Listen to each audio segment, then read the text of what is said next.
Halo semuanya. Nah, hari ini kita bakal ngebahas sesuatu yang benar-benar keren. Kita akan bedah tuntas sebuah cerita rakyat Indonesia yang nggak cuma penuh keajaiban, tapi juga nyimpen pesan ekologis yang sangat mendalam. Maksudku, ini bukan sekedar dongeng sebelum tidur ya. Ini ibarat rekam jejak yang mengagungkan tentang bagaimana leluhur kita dulu benar-benar menyatu dengan alam semesta. Penasaran kan? Yuk, langsung aja kita mulai. Oke, mari kita selami ini bareng-bareng. Coba kalian bayangkan, gimana ceritanya sebuah pelepah pinang yang biasa aja, yang cuma tergeletak di tanah, tiba-tiba bisa berubah wujud jadi gong sakti yang harganya nggak ternilai? Nah, itu dia misteri utama yang bakal kita pecahkan hari ini. Dan kita nggak usah basa-basi pakai membacakan daftar agenda yang kaku ya. Kita akan langsung lompat aja ke pusaran cerita ini biar setiap elemen kejutannya tetap utuh dan seru.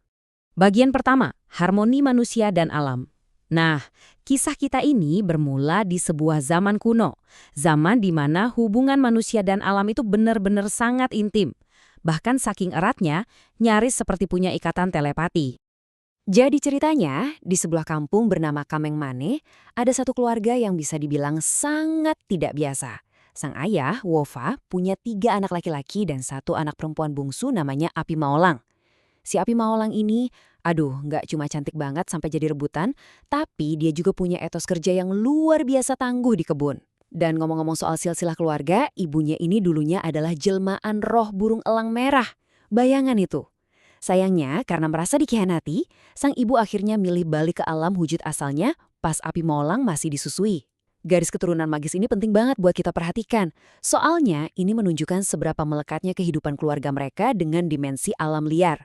Masuk ke bagian kedua, kutukan seorang ayah. Di titik inilah benih konflik mulai muncul ke permukaan yang dipicu oleh penolakan-penolakan Api Maolang terhadap pria yang melamarnya. Yah, wajar aja kan? Dengan para secantik itu, laki-laki dari berbagai penjuru kampung pasti berdatangan. Tapi Api Maolang menolak semuanya. Bapaknya, si Wofah, lama-lama frustrasi juga. Saking keselnya, pas lagi emosi, dia nyeletuk sarkas.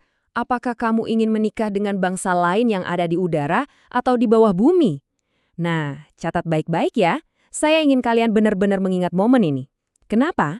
Karena dalam budaya mereka yang sangat terhubung dengan alam, kata-kata itu ibarat kekuatan penciptaan. Ucapan bisa jadi doa atau bahkan jadi kutukan tanpa kita sadari. Dan Wofa nggak pernah tahu kalau omongan pedasnya hari itu lagi didengarkan dengan seksama oleh entitas dari alam lain. Lanjut ke bagian ketiga. Misteri di kebun. Disinilah kejadian-kejadian yang benar-benar magis mulai terungkap pelan-pelan. Sehari setelah pertengkaran hebat itu, Api Maolang pergi ke kebunnya. Dia menebang pohon mati-matian, tapi karena kecapean banget, dia akhirnya membiarkan beberapa pohon raksasa tertinggal. Tapi anehnya, pas dia balik keesokan harinya, itu kebun udah bersih total secara magis. Pohon-pohon gedenya udah beres ditebang sama seseorang. Dan ini terjadi 2 kali berturut-turut. Pastinya Api Maolang merasa bersyukur banget. Tapi di sisi lain kepalanya penuh tanda tanya besar. Siapa sih penolong rahasianya? Akhirnya, dia nekat sembunyi di dekat kebunnya pas malam hari demi mencari tahu sosok misterius itu.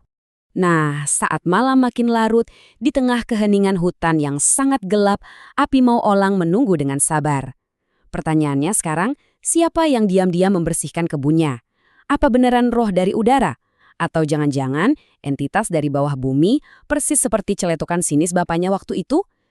Tiba-tiba terdengar sebuah suara aneh dari kejauhan yang pelan tapi pasti makin merayap mendekat ke arah kebun. Dan ini dia plot twist magisnya. Dari balik gelapnya malam muncullah seekor buaya raksasa. Buaya ini adalah sang penunggu kolam suci. Terus, persis di depan mata Api Maolang, buaya itu pelan-pelan berubah wujud jadi seorang pria dewasa yang tampan banget. Jelas, ini bukan buaya darat yang sering kita temukan di zaman modern ya. Alih-alih lari ketakutan ngelihat fenomena gaib ini, Api Maolang justru keluar dengan tenang.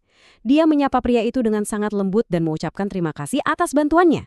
Dan kalian tahu, keramahan inilah yang jadi pemicu semuanya.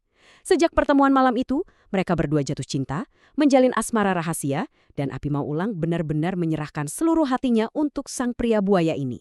Sekarang, kita masuk ke bagian keempat, suami buaya dan si kembar. Konsekuensi dari asmara rahasia ini akhirnya meledak dan bikin seisi kampung kaget bukan kepalang. Ceritanya warga Kamengmane tiba-tiba geger pas tahu Api Mawel Olang ternyata sedang mengandung. Mengetahui hal itu, bapaknya, si Wofa, sama ketiga abangnya langsung ngamuk besar. Mereka menuntut pria rahasia itu untuk bertanggung jawab. Sambil menangis, Api Mawel Olang akhirnya jujur kalau suaminya adalah manusia buaya. Jadi poin krusialnya adalah pas Api Mawel Olang menyampaikan amarah keluarganya, sang suami yang bernama Lang Mau Malia ini menolak mentah-mentah untuk menginjakan kaki di pemukiman manusia. Sebagai gantinya, dia menitipkan sebuah pesan, sebuah ramalan, dan instruksi yang luar biasa spesifik tentang proses kelahiran nanti. Ramalan Lang Mau Malia ternyata mengungkapkan kalau Api Maulang lagi mengandung anak kembar. Tapi, takdir biologis si kembar ini ibarat bumi dan langit. Anak pertama, si anak manusia, ditakdirkan untuk tetap tinggal di kampung sama ibunya. Tapi anak kedua, si anak buaya, menurut instruksi suaminya harus diletakkan di dalam sebuah pelepah pinang yang dikasih air terus dikembalikan langsung ke kolam buaya. Bayangkan, keluarga yang sangat unik ini benar-benar terbelah takdirnya antara kehidupan di dunia manusia dan kehidupan di dunia alam. Dan kini kita melangkah ke puncak persatuan magis ini. Bagian kelima, asal-usul Saisaka. Waktu kelahiran pun tiba. Dan benar aja, ramalan itu terbukti. Api Maulang melahirkan sepasang anak kembar. Dengan kesetiaan penuh pada suaminya, dia mengambil selembar pelepah pinang, mengisinya dengan air, menaruh bayi buayanya pelan-pelan ke situ, lalu berjalan mantap ke arah kolam. Pas sampai di pinggir kolam, dia mengumpulkan seluruh sisa keberaniannya dan berteriak memecah kesunyian. Lang Mau Malia! Wah, seketika itu juga air kolam langsung bergolak merespon panggilannya. Dari kejauhan, buaya raksasa berenang menghampirinya. Hewan itu menundukkan kepalanya, memberikan isyarat hormat agar Api Maulang meletakkan anak buaya mereka di atas punggungnya. Di detik yang sama saat sang suami buaya berbalik arah dan berenang menjauh, membawa anak mereka kembali ke pelukan alam semesta, sesuatu yang luar biasa terjadi. Dan ini dengan brilian mengilustrasikan keajaiban puncak dari kisah ini. Pelepah pinang yang tadinya dipegang Api Maulang seketika bermutasi. Wujudnya berubah total dari sekedar benda alam sederhana, langsung bertransformasi menjadi sebuah artefak fisik yang berkilau, sebuah pusaka budaya yang nilainya nggak main-main. Nah, benda pusaka itulah yang sekarang kita kenal sebagai Saisaka. Ini adalah sebuah gong sakral Makasa yang terlahir langsung dari perpaduan magis antara manusia dan alam. Yang bikin cerita ini terasa begitu nyata adalah gong ini dilaporkan benar-benar masih ada wujud fisiknya sampai hari ini. Dan karena benda ini lahir dari perjanjian 2 dimensi suci, ada aturan yang sangat ketat. Gong ini sama sekali nggak boleh diperjualbelikan. Kalau sampai artefak ini dikomodifikasi, keseimbangan alam akan rusak parah. Dan tebusannya adalah hilangnya nyawa manusia. Benar-benar sebuah taruhan yang mematikan, kan? Kita sampai di bagian ke-6, pesan lestari dari leluhur. Sekarang, mari kita bertindak sebagai pemandu modern dan mencari tahu apa sih makna filosofis yang sangat dalam di balik pusaka ini.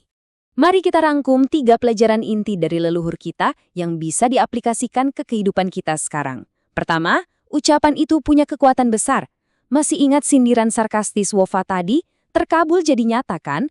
Ini pengingat keras agar kita selalu menjaga lisan kita. Kedua, interdependensi. Kita sebagai manusia secara absolut nggak bakalan sanggup bertahan hidup tanpa kelestarian alam yang menyokong kita. Ketiga, resiprositas atau hukum timbal balik. Alam itu ngerti dan bakal membalas menghargai cinta kasih kita, persis seperti si pria buaya merespons kebaikan Api Maulang. Oleh karena itu, sudah jadi tugas mutlak kita untuk mati-matian menjaga alam ini agar harmoninya terus berlanjut ke anak cucu kita kelak. Yang kemudian membawa kita pada satu pemikiran terakhir, sebuah pertanyaan renungan untuk kita bawa pulang. Kalau ucapan kita memang berfungsi sebagai doa, dan kalau setiap napas kelangsungan hidup kita bergantung sepenuhnya pada kemurahan hati alam semesta, kira-kira warisan seperti apa sih yang sedang kalian ciptakan hari ini melalui suara dan tindakan kalian? Apakah kalian sedang membangun jembatan harmoni dengan alam, atau justru menghancurkannya? Itulah kebijaksanaan berharga yang dititipkan leluhur kita melalui gema dari gong Saisaka ini. Wah, luar biasa sekali ya. Terima kasih banyak sudah mengikuti penjelasan seru ini sampai habis. Teruslah belajar dan sampai jumpa lagi di eksplorasi topik menarik kita yang selanjutnya.